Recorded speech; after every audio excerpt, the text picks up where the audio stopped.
What's up, y'all? Welcome to episode 34 of Feel the Heat. It is Thanksgiving week, my favorite holiday. I am so ready to stuff my face. I cannot even tell you, but I want to talk Thanksgiving food for a second because there is a debate going around on Twitter about certain sides. I need to know your thoughts. What's your favorite side, your least favorite side? Favorite side? Okay, so I have to give a whole backstory to that, right? Go for it. As I usually do. Only because I grew up in a Hispanic household where most of the time it was like we had rice and beans and like other Hispanic foods and a turkey. And I was the kid because I had seen it on TV in our entire family that was like, I want mashed potatoes and macaroni and cheese because this is an American holiday, right? I had to have it. So we always made a little bit of each and it was just for me. Other people had it sometimes, but it was just mine. So I'm not the best person to ask for holiday sides. Okay. But if I had to pick, if you have to give me like the best mashed potatoes I've ever had or the best mac and cheese I've ever had, I got to go mac and cheese all day, every day. That's like peak. As for bad sides, I don't think I've ever had a bad side, but if I had to kind of say one just for the heck of it, it's a tie between green beans because I hate green beans. You do? Oh, disgusting. Can't do it. Weird. And stuffing. Because I'm like, it's just wet bread. I don't want that. Oh my God. What are we doing? All right. Good night, y'all. This episode is over. You're so visibly upset. Is stuffing your favorite side? Yes, by far. Mashed potatoes, like I could eat with anything. That's not special. Neither is mac and cheese. Like I eat mac and cheese all the time. Mashed potatoes is special for someone who grew up in a household that just eats different foods on a regular basis. I'm just saying.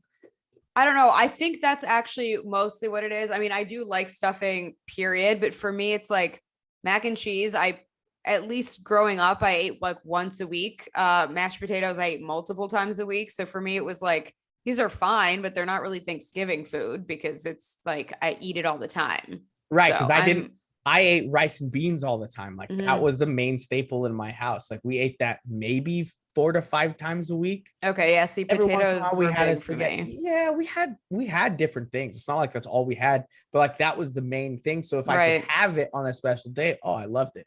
Okay. So well, that's what I'm saying. Like it's fine. Different. That makes more sense. If I have to go with my worst, I don't like creamed spinach. I like spinach. But the creamed spinach, it's just, and it's even when I used to eat dairy, I was not a fan. Is that really a Thanksgiving side though? For a lot of places or like people's houses I've been to, my family doesn't really do it because I don't like it, but like, I guess in my head, and I get it, right? Like mashed potatoes and macaroni and cheese aren't really like, it's debatable. Some people like, but if you think of like the traditional Thanksgiving table, yeah. Right. You've got the turkey in the center and then everything else around it. I can't think I've ever seen creamed spinach. Interesting. In something like that. I've seen like the green bean casserole and then sweet potato thing with the marshmallows on top, which is a dessert. I don't understand that. It's not a dessert. But it's sweet potatoes with marshmallows on top. Well, yeah, you make it with marshmallows, but it's a side. It's not a dessert. I mean, but that's the sweetest thing I've ever heard of. How are we having that in the meal? But sweet potatoes on their own are already sweet. So are yams. Wait, are yams and sweet potatoes different things? Yeah. Oh, I didn't know that. See, this is what I'm saying. Literally Thanksgiving, like I could eat Thanksgiving food. The amount I eat on Thanksgiving and then the next day too, like by the time Saturday comes around, it's just like, I do not eat for the rest of the weekend, but I'm so excited. Well, I am happy for you. I'm still shocked at this whole yam thing, but I'm sure you're looking at me weird, but then again, I could always ask you about yuca and you don't know what yuca is. So it's fine. I do only because you've explained it before, but yeah, that's fine. Yeah. You've never had yuca before, right? No. So it's like, it's a different household thing. And like Thanksgiving is very different for everyone. Yeah. I think the one thing you and I can both agree on is it's turkey, not ham. Oh, absolutely. Like I don't actually eat ham like ever, but yeah, I love turkey. I've tried it. I think it tastes bad. Like I used to eat it. You know what happened? I gave up red meat and I accidentally gave up ham as well. Like it wasn't purposeful. I just in my head, I'm like, I only eat chicken and turkey now. And then ham went away. Yeah, it's way too porky for me because Mm, I don't like that flavor. So okay. I can't do it. So it's turkey in the middle of the table, and the best piece is the drumstick. I'll give you that. Okay. Like But dark meat is last always better than question. white meat. Well, it depends. If the white meat is juicy enough, the problem is the white meat gets dry very easily, I think is what people don't like I about mean, it's it. just inherently more dry than dark meat. So like even on chicken, Right. like I will always go dark meat before light meat. Like every time. It depends on the quality of the chicken. Nah, every time. Let me ask you one more thing. Type of pie, favorite pie. I would like to continue to have listeners, so I will choose to not answer that question. Why? I don't think there's a wrong answer here, actually. You don't like pie. I don't eat pie. Okay. Yeah, you're like the So- third person who said that this week, actually. Because like Is it a guy thing? Actually, all of you have been men that I happen to have this conversation with. all of Men you, just don't like, so men are just you people to you now. Goodness, honestly, Alana, it's kind of. 2021. Yeah, at this point in my life, yes. Yeah, we probably deserve it. Yeah. So I just think pie doesn't. It's not my thing. I Okay. don't like pumpkin pie. Oh, I'm not a fan of like apple pie and I blueberry pies. cannot They're all. tell you I'm not big on sweets how either, so that's excited part I of it. am. Pumpkin. Listen, the vegan pumpkin pie at Whole Foods, I can't. Like I'm getting giddy. I'm so Pumpkin excited. pie isn't vegan. Oh, is the crust then? No, Is it it's like- made with I think the filling is made with milk usually. Oh, I mean, it's bad either way. I'm sure vegan would just be worse. I'm so excited. Anyway, now that I'm in the best mood ever, we can move on to some basketball talk. Did you wait? I need to know this. Have you had over 100 pumpkin spice lattes this fall season? I do not drink flavored coffee. So no.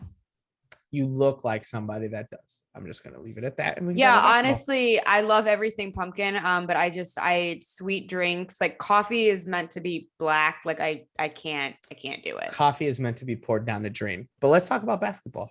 That's a horrendous take. The Heat have played 3 games since we last spoke. Pelicans, I believe, and then Yep. Wizards twice. So reactions, takeaways, you have the floor. The floor is yours, if you will. The Heat are who we thought they were.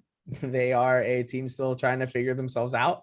They are inconsistent in a lot of ways. And one thing about this that has continued to come up that I don't think anybody was expecting is that fourth quarter closing isn't there. And I know we have some time to talk about that later, and I'll leave it for then. But outside of that, there's nothing that's really surprised me. Again, you played the Wizards in Washington. You lost by 3 on the road with a team that, listen, the Washington Wizards aren't a great team, but they're also not bad. You're going to lose some of those games throughout the season. It's going to happen. I'm not going to freak out over them, especially when the Heat are still trying to get used to playing as the favorite. That's not them. We've always known that's not going to be them.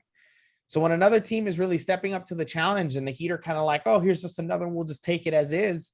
Look, let's be honest. They beat the Wizards the first game. What was it? 112-97. They had a really nice handle on the game. Started to let things slip there like they have been doing lately. Then I'm sure they went into the next game like, oh, it's fine.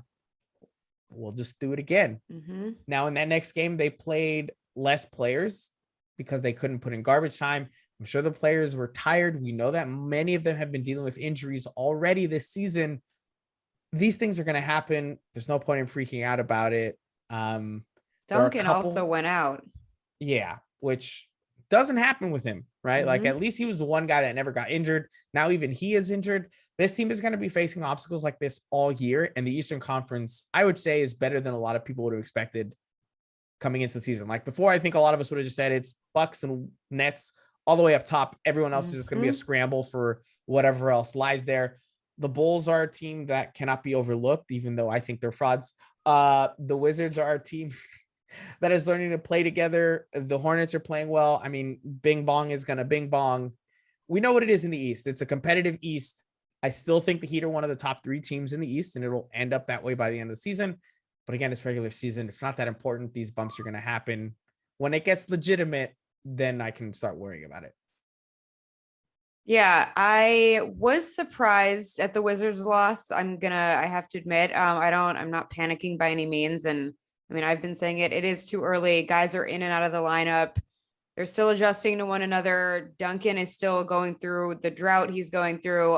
We are built for the playoffs. I can just repeat everything I've said every week. But I will say I was running back and forth between my living room and my bedroom because I was getting ready to go out.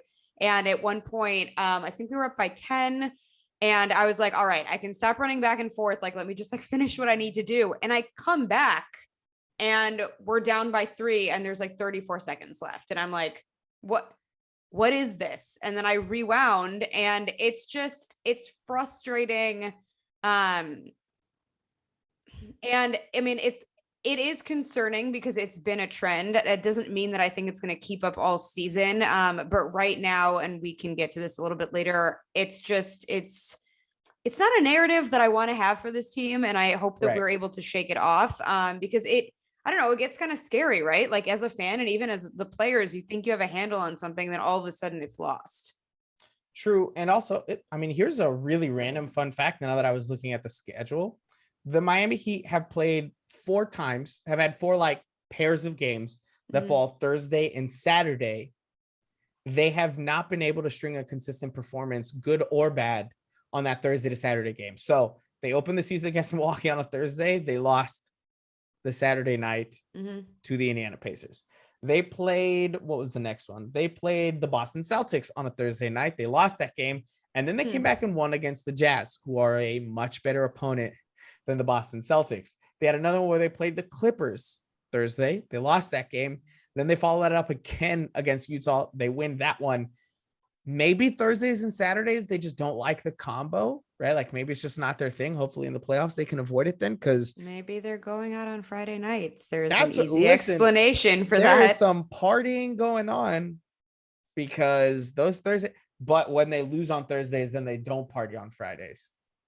Because the morale is down. Exactly. That's what it is. If you win on Thursday, they're going to lose on Saturday because they're going to party too hard on the Friday. I mean, listen, low key, if this was a college team, that would have been the easiest, most obvious explanation. But most of these guys don't look like party guys. Like, let's no, be but honest. I mean, even that, like they're professionals, right? It's like this is just part of their life. This isn't, they know how to handle their business. Like it feels like Jimmy's idea of a party is like, guys, you want to watch a tennis game because I know the guy playing and he's my best friend. No, Like I that's feel like Jimmy goes hard. I think he does outside of the season. Oh no, like for sure. That's what I'm saying. weeks. But that's what I'm saying. Like they're professionals. Like if they're going out, it's like in moderation and they can handle it. It is funny though, because I feel like, I mean, if you look at that just right off the bat, what jumps out is like, oh yeah, they're going out on Fridays. I'm sure that isn't it, but that is a very weird kind of observation to be making. I'm curious if it's going to keep up. Yeah, I mean, it's just like a random trend that's coming up, right? It's always alternating. I think the one thing that I will say that is nice to see being consistent is Jimmy Butler when he plays. He is playing at an MVP level and nobody can take that away from him. What we can't take away from him is his availability, right? He missed those 3 games. Was it just 3? I think it was just 3. Was it 4 maybe? I don't know if he missed he missed either 3 or 4 games. I don't remember the exact number. He can't be doing that until this team figures it out. And I think this team does need to figure it out. There's no shot that they should need Jimmy Butler to be dropping 30 plus points and having close to a triple double to beat teams that are below them. But at least Jimmy's consistent, right? At least he's being the guy every time. I think if this keeps up and the Heat secure one of the top 2 seeds in the East, I think he should very seriously be taken into consideration for MVP. I just think he's going to have a hard time beating out the guy who I predicted to be MVP. Go figure. And Stephen Curry, because the Warriors are absolutely killing it. So, well, and I don't, I mean, at least personally, it's not surprising to me that Jimmy sat out and he's going to sit out more games. Like he's not, he's not that guy that is going to play every single game or nearly every game. Like it wasn't going to happen. And I don't know. I'm okay with it. It doesn't, would I prefer that he was out there every night? Obviously, but I just think at this point, like it's unrealistic to think that. So they are going to have to figure it out and it can't all be on his shoulders. Yeah. And I mean, also, you know, baby goat is still baby goating. He's had a couple down moments, you know, which as are going to happen. Human beings do. Yeah, but he's a baby goat. He's not a human being. So I expect it to be all hype all the time. Um, but look, this team has its really good moments, and we've seen them when they had to play a really solid team, a top team, they put it together. And they're either going to blow them out, or they're going to win a close one, or they're going to lose a close one. It doesn't seem like this team is ever one that's going to be blown out by a better team. What happened last year against the Bucks at 4-0? It's the same thing though as every season we play up and we play down depending on the competition, and it drives me nuts. Yeah, but this season feels a little bit differently because it felt like before we would play up to those good teams and we'd win a grinded out game, a close one, right? Like a 4 or 5 point victory. There's a couple free throws at the end to expand the lead, or there was a couple shots at the end to kind of make it close, but it was close. This year feels like when they go out there and they step up to play those teams, the Heat are in control from the very beginning. And the only way the other team wins is if the Heat don't play well, as if they lose the game as opposed to the other team winning it, right? Yeah, but now we have to take care of the other end, which is facing not so great teams. And I think that part of it is why I put more pressure on everybody outside of a Jimmy, right? Everybody else, this is your time to shine, right? This isn't the Nets where Jimmy's going to say, forget all of you, I'm going to do what I got to do. Somebody else has to do it. We know Duncan hasn't been that this season. I love the guy, but bro, you're terrible right now. There's just no way around it. Kyle Lowry, who we'll get into a little bit, his shooting hasn't been there either. Bam, the aggressiveness kind of comes in and out, and unfortunately he's battling some injuries. So where does the answer come from when it's not Jimmy? We don't know that, right? Tyler does his thing, and he's been expanding his game. But if Jimmy's not playing, or if Jimmy's not, on his level that night, what, you're going to put it all on Tyler's shoulder and we're going to live and die by him? There are other players that should be doing a little bit more. And it's in those games that it should be happening, and it's not. I think the rest of them just kind of sit back and are like, we'll get it in the third quarter. We'll get it at the start of the fourth, middle of the fourth. Oh, crap, it's too late. I don't know. I feel like every game there's something else to talk about in terms of what's wrong. And in a way that's good because we're not harping on the same thing, right? Like I feel like they fix the issue from before, but then a new issue pops up. It's like whack-a-mole. I don't know. This team is just figuring it out. Before we get into the nitty-gritty though, Culture Player of the Week, it's time. I don't think I heard who you were picking before. I decided to go with Gabe Vincent. Oh, that's okay. Because Gabe Vincent's minutes are few and far between. They're kind of spaced out. It's very, very strange, honestly, considering we all thought he would be the backup point guard. But in the games that he did play, he played 2 out of those 3, right? He played against the Pelicans, and then he played again against the Wizards. He shot the ball well, which is nice to see because he's had a hard time shooting the ball ever since he joined the Heat, even though that was supposed to be his thing. If there was one thing Gabe Vincent was going to bring, it was shooting, specifically outside shooting. To counter that, he did say he was going to return to more traditional point guard role. So he actually is not looking to shoot this year. No, he did say that. But again, if you're supposed to be good at that, right? I understand, right? Sure. I just think he's not prioritizing it right now. Well, he did a pretty good job of it the last couple games though, because he shot 3 for 6 in both of them. He's making the 3-pointers that Duncan Robinson can't hit. Someone has to. Maybe he grabbed the Space Jam ball, took a little bit of Duncan's talent, said, hey, can I have some of that? And Duncan is like, whoa, what do I do with myself now? I don't know what it is. But it was good to see Gabe Vincent doing that. It's one of those things that starts making you debate. Maybe he should get a couple more minutes, especially if someone like Max Strus is out, for example, because then you want a little bit more shooting. Maybe he can do that for you. It's the defensive side of the ball and his size that is going to worry you there a little bit. But Gabe Vincent, you came in at a time where nobody expected you to come in, and you did well. So Culture Player of the Week for me. His defense actually isn't half bad either. No, it's not bad. It's just, it's the size of it, right? You're not going to have him and Kyle playing at the same time. And so one of those things that probably scares Spo away. I'm going with Jimmy. Just listen, Jimmy, forget about what he's doing on the court. The amount of memes and GIFs coming out of this man already, and we're what you said, not even a quarter way through the season. Like, I don't know. Jimmy gets better every game to me. Like, it's just, he is quintessential Miami Heat at this point. So it goes to him this week. That is That is the most out there prediction you could have picked, honestly. Like you had to dig so deep for that one to pull up Jimmy Butler because nobody talks about him. No one talks about him. Not enough. So I'm glad you're finally getting the word out there on Jimmy Butler. Listen, the Instagram shade that he throws at his teammates, that alone gets him Culture Player of the Week.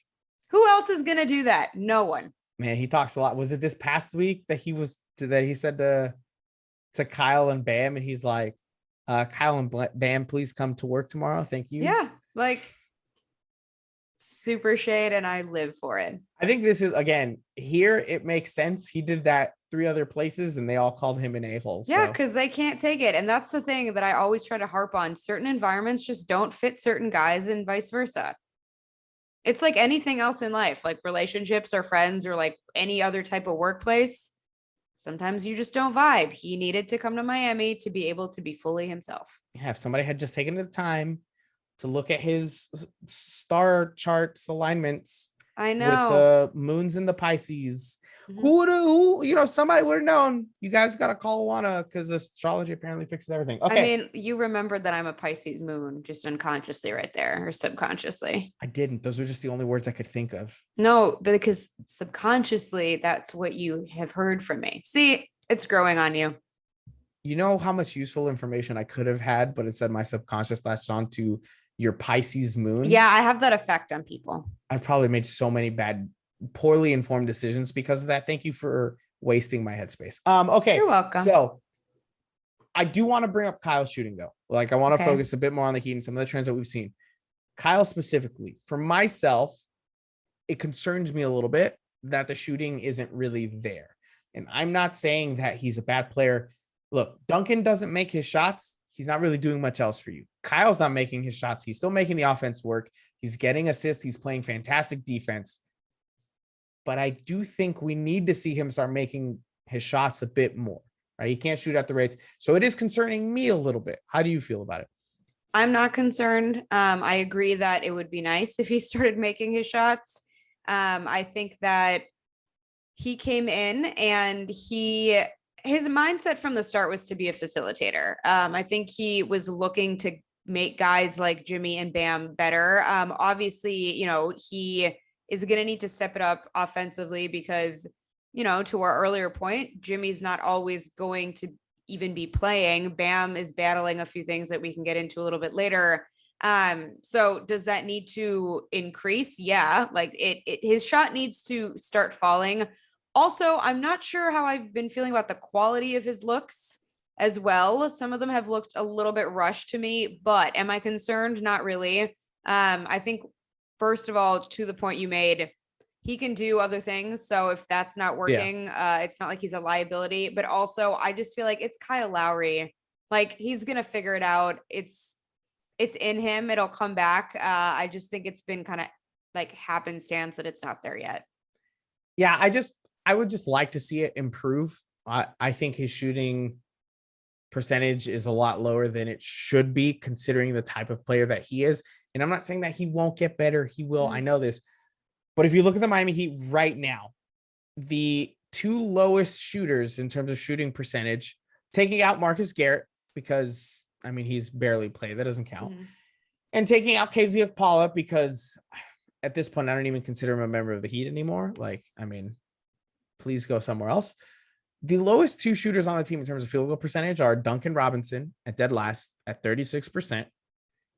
And then Kyle Lowry at 40.8%. Who would have ever imagine us predicting this even a month ago? No one would have thought this. If you had told me, the Miami Heat are 11-6 to start the season, they're 3rd in the East, but Kyle and Duncan are shooting horrendously, I would have said, I don't see how that happens. Yeah. It takes all these other things, right? It takes Jimmy playing like finals Jimmy every night. It takes Tyler getting to the level that everybody thought he could be, that none of us were sure if he was going to be there just yet, right? It takes our defense being locked down from the very start. I just don't think it's sustainable to win and have that shooting percentage. No, but I also don't think that either of these problems will keep up. And this is tough to say again, as the Duncan fan on this podcast, I have more faith in that being the case for Kyle, because Kyle takes other shots. He's been in the NBA a lot longer. I'm not saying that Duncan won't get it back, but this pattern doesn't seem to be going away. So either he secretly broke something in one of his hands and he doesn't even know it. He's had some breakthrough games. It came back a little bit. That's why I'm kind of like, we see a glimmer. It needs to be consistent. But before those breakthrough games, those 1 to 2 game performances that were out of the norm were the 2 for 9s. Yeah. Right. They were he was 1 for 8. He was 3 for 14.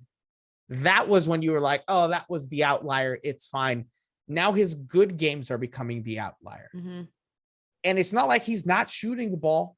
If you told me he wasn't shooting the ball and I was, I could answer the rhythm of it as a shooter, you got to keep tracking him. He's taking up a ton of shots. He averages 8.9 3-pointers, which I think he should. I agree. Well, I think he should if it's there. But he's not going to get it back unless he takes it. It's just a catch-22. It's like we have to sit there and watch him brick after brick after brick until it comes back. And it's not just that it's missing too. It's like the times that they happen and the way they happen, right? Defense breaks down. We make all the right moves. Pass to an open Duncan Robinson. No one around him. And that's the thing. I think that the main problem right now is, we've talked about this. Spo isn't going to let up. He's not going to bench him. He's not going to tell him to stop shooting. I do think, however, that they need to be a little bit more careful about when they put the ball in his hands. I don't think that those moments that you're referring to are when he should be relied upon. Not right now. Let him get the shot back. Let the mechanics come back, and then we can go back to that. Because I do think, to your point, it's almost like making it look worse than it even is. It's bad, but I think that right now, in those moments, getting let down time after time is what's driving everyone insane. It is. And currently Duncan is dealing with an injury. Mm-hmm. He is at risk of missing a game for the first time in an absurdly long amount of time for him. Mm-hmm. Do you think there is any chance that if Duncan doesn't play this next game and someone else comes into that spot and plays well, the offense looks like it's moving the ball well, they're scoring points, defense looks even more efficient because, again, we know that's not one of his stronger sides of the ball. Do you think that there's any chance that Duncan doesn't get his spot back? No. I agree with that. I just wanted to see if maybe no, you'd fall it's for Spo's guy and we paid him. Like, it's not possible. And to that effect, to everyone, that every time he misses $90 million contract. No, and that's ridiculous. That's what the market is. That I'm not trying to make that argument. I'm just saying, like, we gave him the bag. He's right. Spo's guy. I'm not saying you are, but to the people that every time why did they give him that contract? You have no idea how a market works. That is how it works. For example, you go out and you buy. Who are you giving me a finance lesson? I can't wait. Not really, but like if you go out and you buy a gallon of milk, you're gonna pay whatever it is in your city. Oat milk. A gallon of oat milk? A carton of oat milk. Just everything about the way you are. Just it's makes me so great. Sad. I'm happy. Okay. You go out there and you buy a gallon of oat milk, right? It's going to cost you in Chicago, considering all the hipsters, what, $12? I guess $12. I don't know. I don't really buy gallons of milk, but sure. I'm saying of oat milk. I know. I don't really. Okay, whatever. We're not going to go into like. You don't eat cereal. You're wild. Okay, whatever. You go out and you buy something. You're going to pay whatever it is in your city. In another city, it's going to be a different price. But the market in that city is what it is. You can try to go to another store and get a discount, and maybe you can. Oh, you bought a gallon of milk for 10 cents cheaper, 30 cents cheaper. It was a buy one, get one for this lower quality one. You pay what the market dictates. The Heat did not overpay for Duncan Robinson. They didn't underpay for Duncan Robinson. They paid what it dictates, and it makes sense.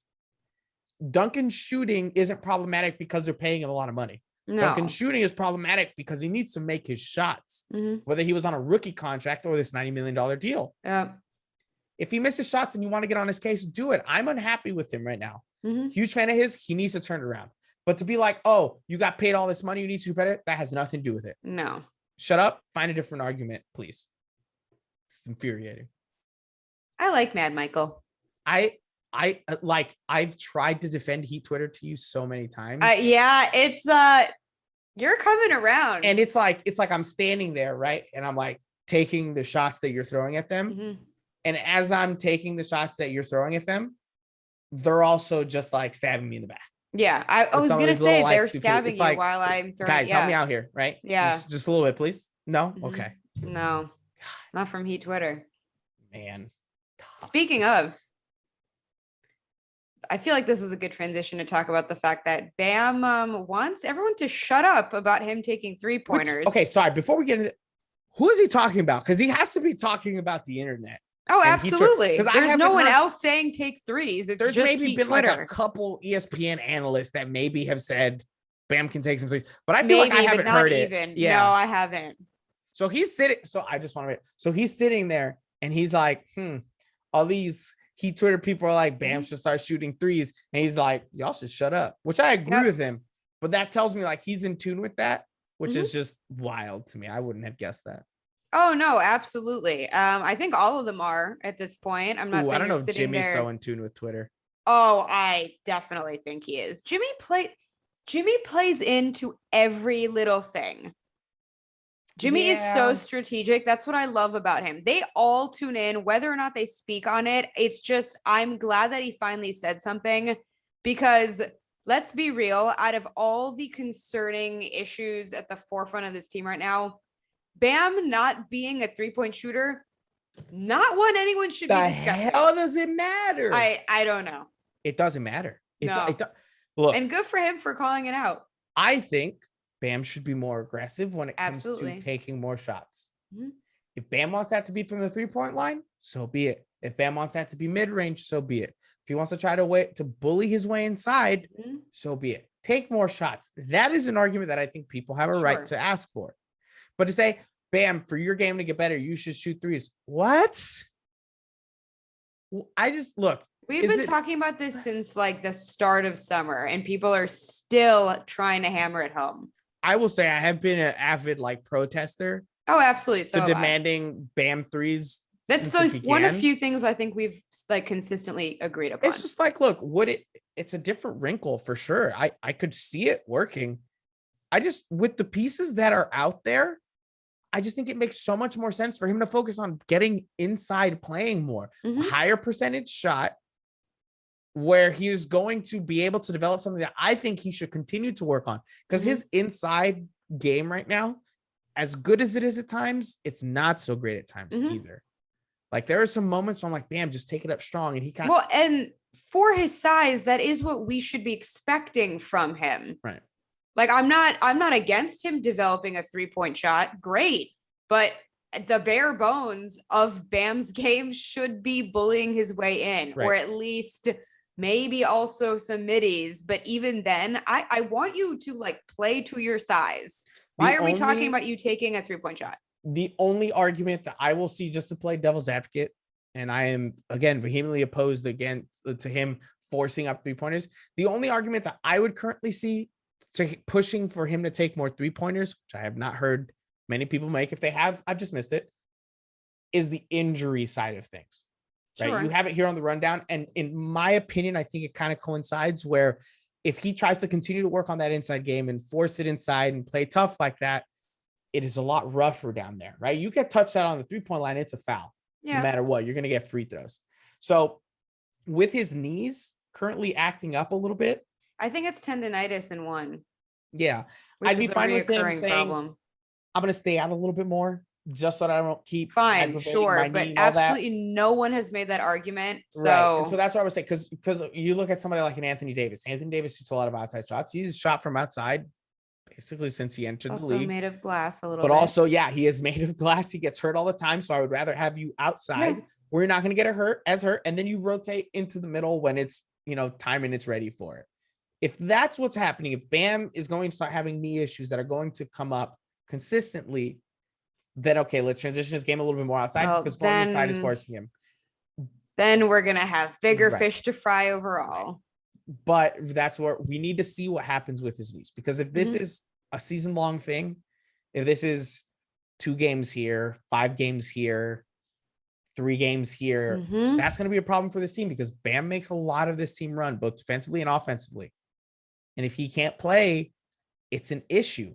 So we need to figure out and see what that is. He needs to get it under control. And if it's under control and it's fine, and this isn't a recurring thing, yeah, go inside, force your way in, do whatever you got to do. If it is a recurring thing, start maybe looking at changing the way you play offense, because defense, bro, we still need you to do exactly what you've been doing, and that can't change.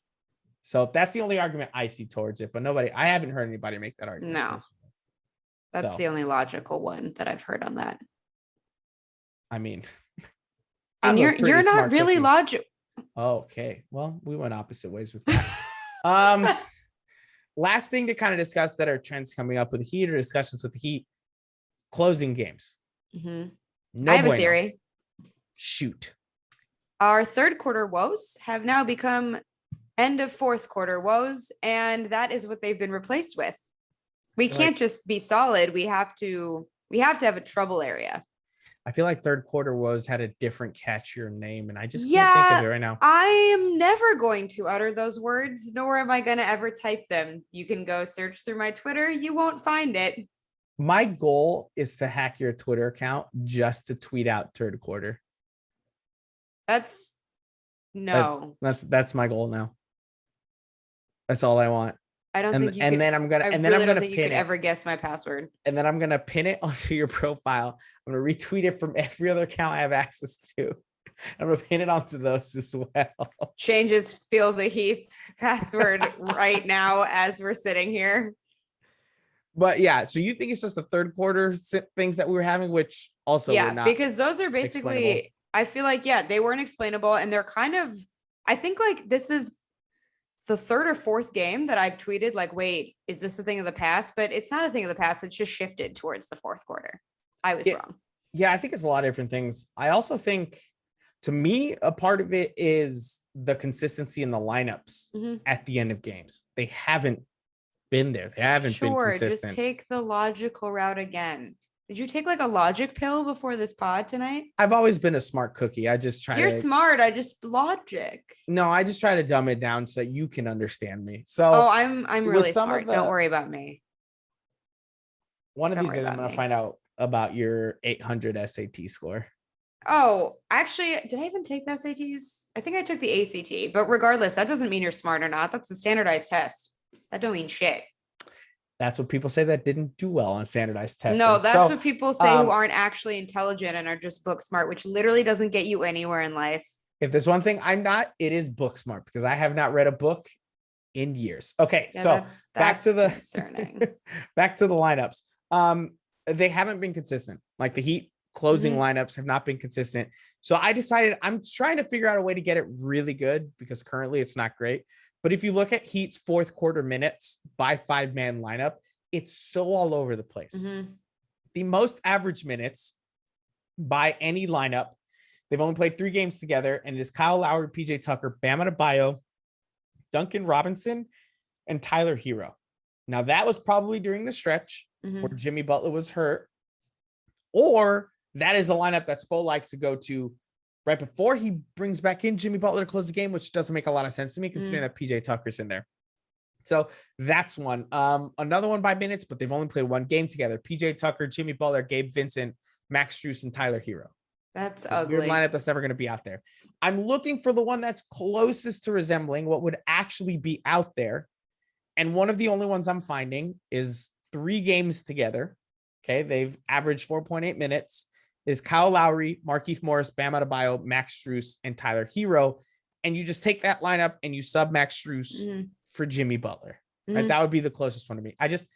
There's no consistency in who's playing. Although you'd rather have Keith out there than PJ? Yes. I think PJ gives you better defense and a better corner 3. I think Markieff gives you better offense overall, the way that they're used. We've seen PJ do it like he did against the Jazz. It just doesn't happen more than that. And also, and this is where you're going to find me on this, because PJ is your boy. PJ has the tendency to let his head get away from him from time to time. I don't think the closing minutes of the fourth quarter are a good time to get a technical. And so I would understand not having him out there. Actually, when I asked you the question, immediately was like, oh, wait, his fouls. So I don't disagree with that. But actually, for me, it's less of the technical. I just think like he tends to get into foul trouble more easily, and that's just not the time. Sure. Markieff fouls at a pretty decent rate too. And Markieff also is a hothead, but I feel like Markieff is a hothead where like if things get physical, he's going to get physical with it. And he's going to get to the play. PJ is the kind of guy that's like, I didn't like that call. I'm going to go yell at the ref for 5 minutes. And then it's like, I get you, bro. I'm mad too. But like, now's not the time to give him a free point. Like I can't explain. Yelling at a referee warming your heart again is just very strange. Why? You just don't make sense. You're not consistent. If you like a player, them yelling at a ref is fantastic. But if you don't like a player and they complain to the ref, you're like, look at this player complaining all the time. Because if I like you, then I'm ride or die for you. But if I don't like you, then you can go kick rocks. I just believe in lines, right? And thinking, I love this player. There's no need to do that. No. Okay. Rules are meant to be broken. Life's more fun that way. You sound like one of Jokic's brothers. Okay. I think that was it for Heat Talk. I think so. We play the Pistons tomorrow, though. Do you have any predictions? Oh my gosh. Okay. I saw, who was it that tweeted this out? I don't remember who tweeted this out. I think it was Clippy, the girl that you did the podcast with. Shout out. She has such a bright future ahead of her. That Culture Shock is the name of the podcast, right? Correct. Everybody who's listening to this, please go check out Culture Shock. It is a very good pod. That episode was fantastic. I watched the whole thing on YouTube. I think it was her that said it. I'm not 100% sure if it was somebody else. Sorry to that person. But it was like, it was about the Lakers struggling against the Pistons. And it was like, oh, now my team's struggling to win against the Pistons. And then in parentheses down below, it was like, please, Lord, don't let this happen to us. Right? Like, listen, the Heat should blow them out of the water. They might not. I still think the Heat are going to win by a ton. I do too. But there is the chance that the Heat are just like, it's just the Pistons. I'm going Heat by 10. Oh, against the Pistons? I'd go Heat by 17. Okay. Yeah. Love that. But again, in my opinion, it's either going to be Heat by 17 or Heat lose by like 2. Like, those are the only options, in my opinion. Or Heat by 10. Nah, 17 or lose. You'll see. You'll see. Listen, if the Heat do win by 17, what are you going to do? I expect a tweet from you saying, you tag me, right? At Michael5RSN is a genius. He called this win perfectly. I expect that tweet. Everyone's going to be like, have you been kidnapped? Have you been hacked? No, because if they listen to this pod, they would know that if you've been hacked, you would have tweeted out, here go the Heat with another third quarter.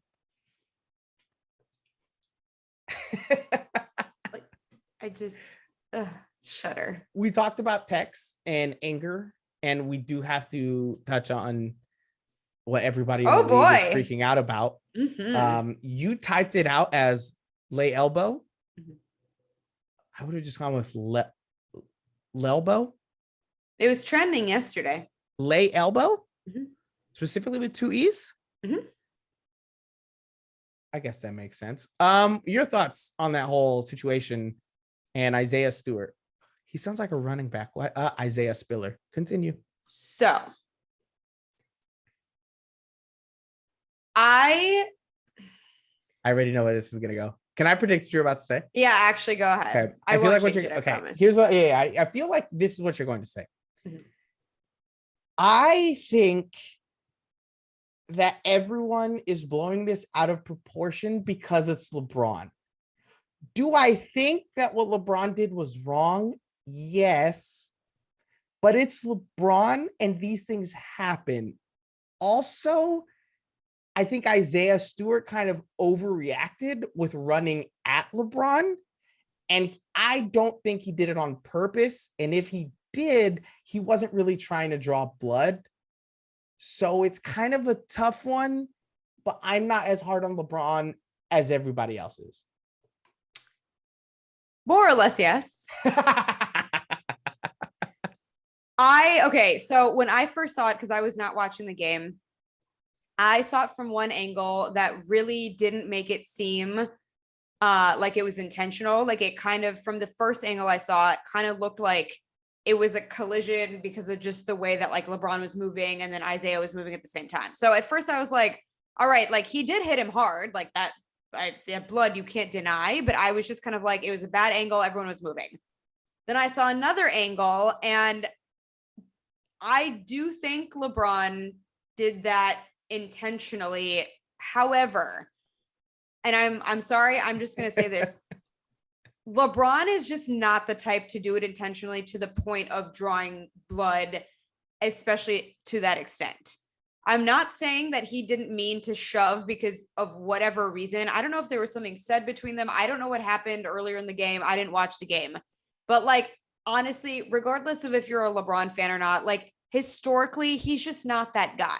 He's not. Do I think that he should have been suspended one game?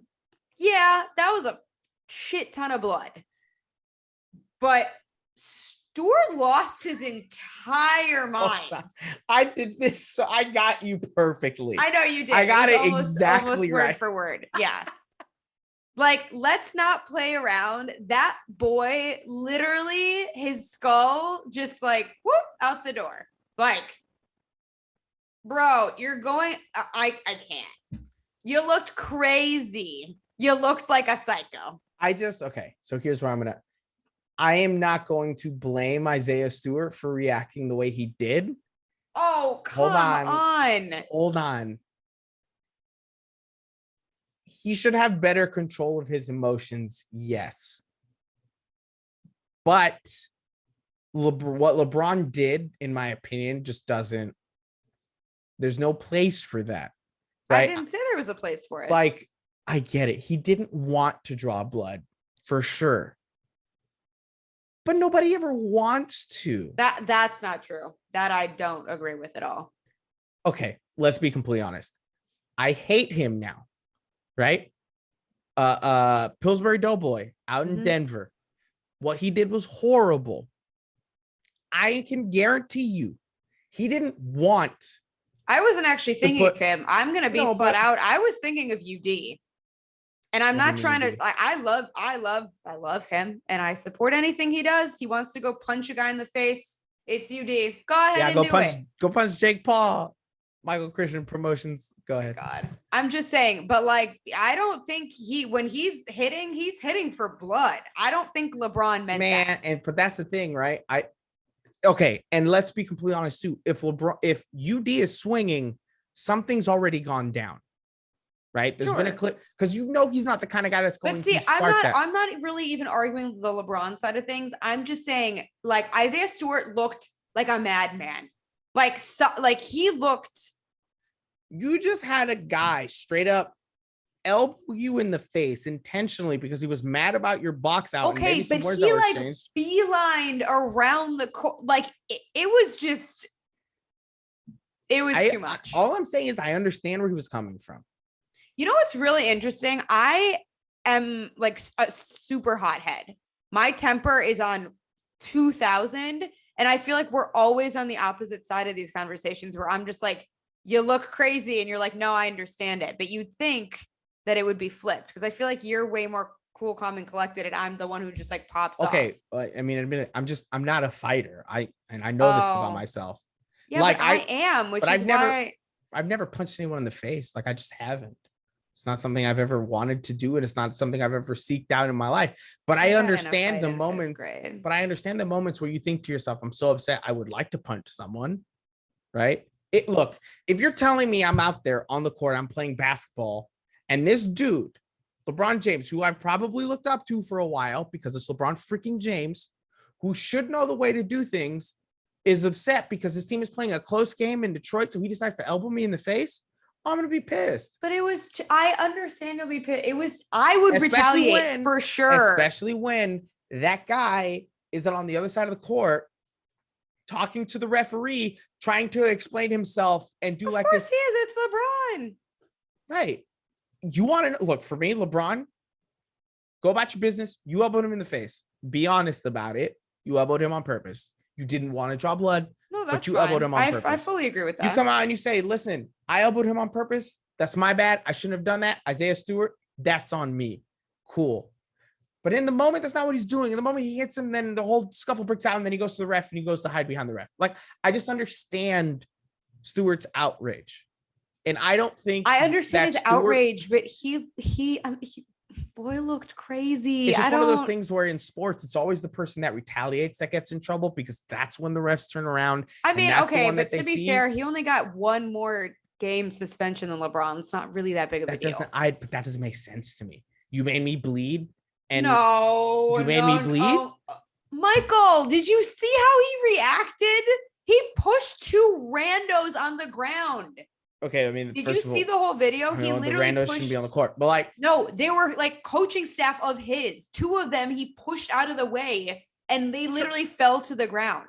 I'm not saying that his suspension should not have been 2 games. What I am saying is, LeBron's suspension should have been no less than equal. No, whatever I don't Stewart's think so. was. I don't think so. And I think you and I are going to be on opposite sides of this, because you are a much bigger LeBron fan than I am. And it has honestly, I swear it has nothing to do with LeBron. And I will say this too. I'm not anti-LeBron. No, I know that, but we could be talking about two, like, honest swear on everything. We could be talking about two. To me, it's like he elbowed him, and I understand it wasn't a basketball play in terms of like, it's not like he was going for the ball or whatever, but it was in game, right? Like it was like at a free throw line or something. That is completely different than someone like beelining across the court, pushing your own members of the coach like that. No, I'm sorry. I do not think that player one in that situation, LeBron or otherwise, should get as big of a suspension as Cuckoo. Okay, then here's what I was saying. If that is not LeBron James, if it is some other player, hold on, I'm not asking you. If it is some other player not named LeBron James, right? Do you think that the NBA would have only suspended him 1 game and Isaiah Stewart 2? Yeah, I think Hassan Whiteside did something similar and only got 1 game. But I'm saying comparatively speaking, because they both got suspended over the same incident. Yes, because if you look at the whole thing, the fact that other people were shoved to the ground, I'm sorry, you caused havoc. I think the length of the suspension is directly correlated to the fact that it's LeBron.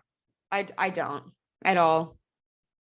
We'll disagree on that, and that's fine. It is what it is. I think LeBron, totally honest, douche move, bro. Oh, I don't mind people clocking people in the face. I don't know. Like again, if you like them, let Isaiah Stewart have gotten upset and clock LeBron in the face.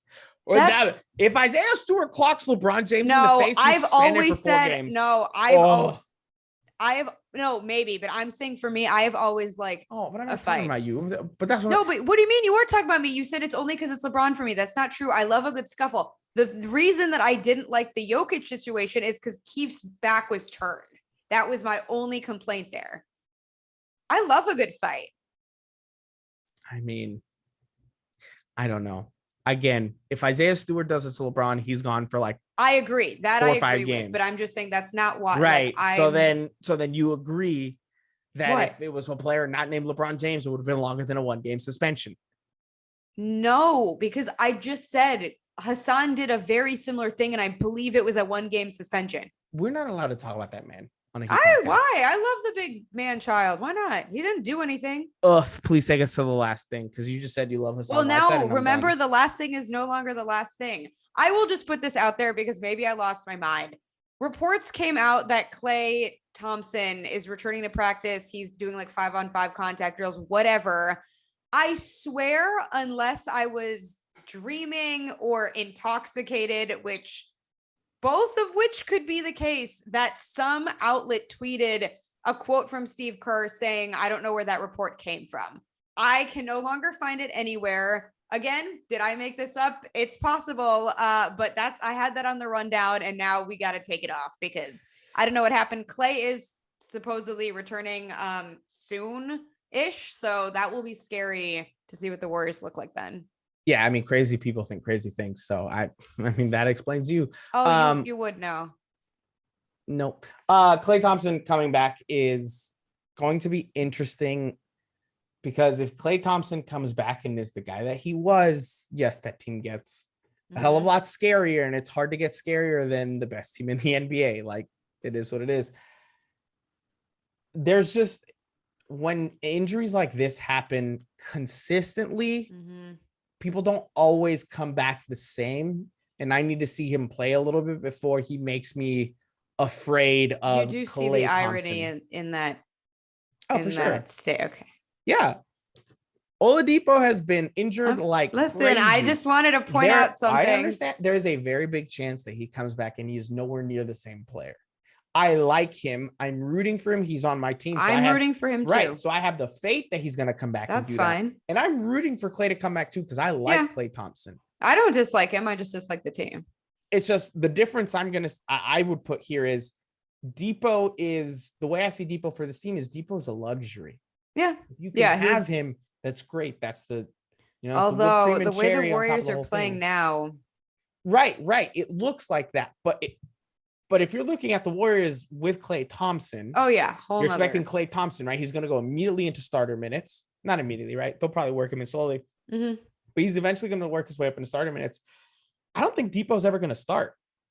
Probably not unless there's injuries or rest. Right. So that's what I'm saying. That's where the difference comes in fair. For me. So I hope Klay Thompson does come back, though. I like the Warriors. I have. The only time I didn't like the Warriors is when Kevin Durant was on that team. I liked Monte Ellis Warriors. I have a Monte Ellis Warrior shirt. No, I've liked the Warriors for a while. Like ever since they drafted Steph. I didn't like them during the Kevin Durant years because I thought that was a coward move by KD. And I will die on that hill. Well, it's the same as LeBron. No, it was not. KD's a little bitch. He literally said, hey, you just beat me and then won a finals. I'm going to just hop onto that. Right. Like, come on, bro. So I didn't like those years specifically because of KD, but Curry and Thompson. Oh, I love them. Draymond. I flip flop with him. Yeah. Squeaky clean's not my scene. So with that, Steph, wait, you're saying Steph isn't your scene? Squeaky clean Steph, because there's no grit there. I have nothing to hold on to. I love Steph Curry. He's very vanilla. He reminds me of everything that like he it's like what Brandon Roy kind of started, right? It was like these random, like super far back, just like random pull-up threes. Oh, his talent is incredible. I'm just talking personality. I don't. No, but I like his game. Game. That's fine. That's totally different. Yeah. He's like everything great about that way of playing, and then Trae Young is the complete opposite, like horrible. Trae's gritty. You know what? Close this out because your takes have just. I'm done. Your takes. Michael's done. No, so your takes are the stuffing on my Thanksgiving table. Trash. Get them out of here. I love that. Happy Thanksgiving, y'all, and let's go Heat tomorrow night.